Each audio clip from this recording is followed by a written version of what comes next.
Marie-Lou, t'as quel âge? J'ai 17 ans. Je suis ici parce que j'ai eu des problèmes de consommation avant d'arriver ici. Fait que j'essaie de travailler sur moi puis de travailler mon autonomie.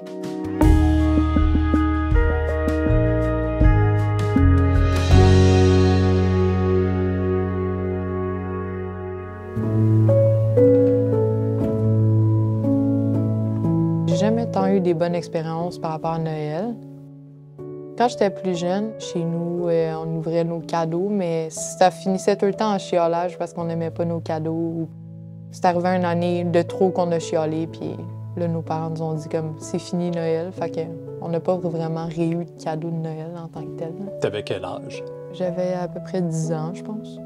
Mais quand tu revenais à l'école, tes amis devaient te dire on a fêté Noël, on a eu des cadeaux. Toi, t'en avais pas eu. Comment tu te sentais? J'en riais plus que d'autres choses, là. Mais genre, c'était sûrement pour cacher ma peine.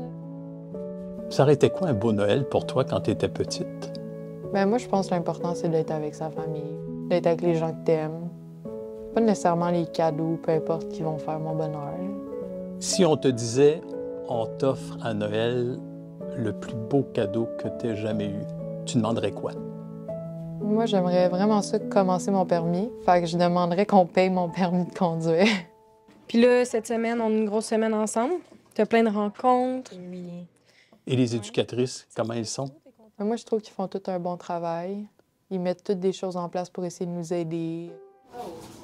Je vais te mettre ça à 325. Depuis que je suis jeune, j'ai toujours voulu travailler dans une boulangerie parce que ma mère travaillait pâtissière. J'ai toujours eu envie d'aller dans ce domaine-là.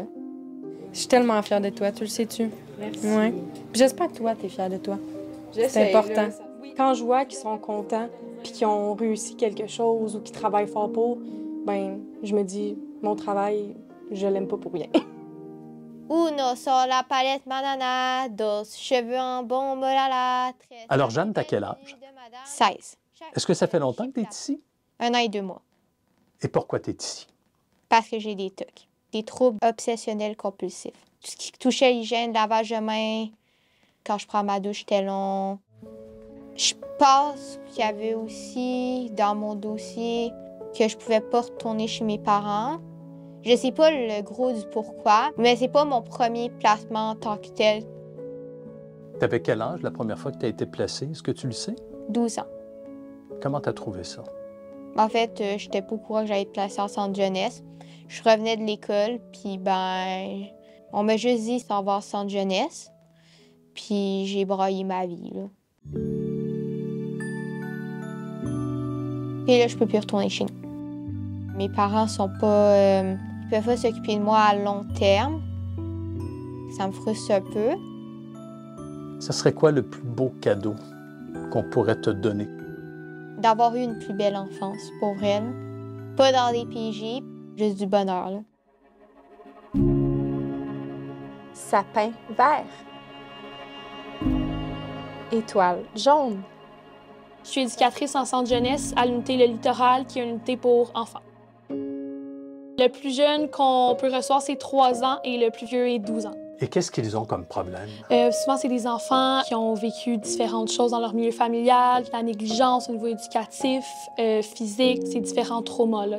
Également, ici au Littoral, on a le mandat de répit, donc ça a des parents qui sont à bout de souffle. Tu veux quoi? Tu veux ça? Cet enfant a 7 ans.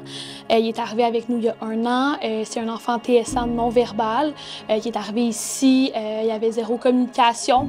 Et depuis 1 an, là, on a vraiment développé la communication. Donc, il commence à faire des petites phrases. Sapin vert, étoile jaune. Ça s'est vraiment là, amélioré là, depuis qu'il est ici au Littoral. Ça nous encourage à continuer notre travail. Là, il y a des journées, des fois, c'est vraiment plus difficile, qu'on est vraiment fatigué, épuisé. Mais quand on voit tout le progrès que ces enfants-là font avec nous, ça nous encourage vraiment là, de continuer. Puis on voit qu'on peut leur apporter là, du bien malgré ce qu'ils ont vécu à la maison. Papa, jeune Noël. Ils ont vraiment juste besoin d'être écoutés, puis qu'on soit là pour leur dire qu'ils sont bons, puis qu'on croit en eux, puis qu'on a confiance en eux, qu'ils sont capables de réussir.